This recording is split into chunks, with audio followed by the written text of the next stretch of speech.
న్యూస్కు స్వాగతం. ఈరోజు ప్రధాన పత్రికల్లోని ముఖ్య అంశాలు.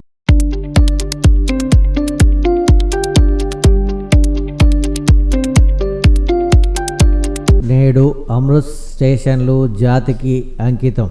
వీడియో కాన్ఫరెన్సింగ్ ద్వారా 103 స్టేషన్లను ఆరంభించనున్న ప్రధాని మోడీ ప్రాంతీయ నిర్మాణ శైలితో పాటు ప్రయాణికులకు అత్యాధునిక సౌకర్యాలు, మొత్తం రూపాయలు 1100 కోట్ల పైగా ఖర్చు చేసిన కేంద్ర ప్రభుత్వం దేశవ్యాప్తంగా 1300కి పైగా రైల్వే స్టేషన్లు ఆధునీకరించేలా విస్తృత ప్రయత్నం.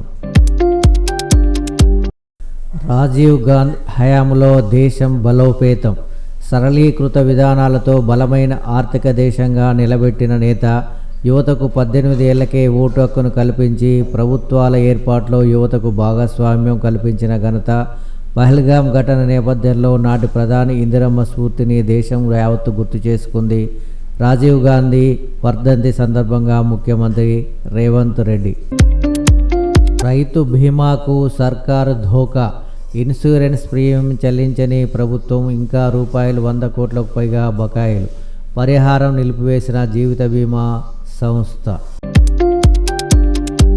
కాంగ్రెస్ కమిషన్ల నుంచి దృష్టి మరచేందుకే కమిషన్, అందుకే విచారణ నోటీసులంటూ సర్కారు డ్రామా.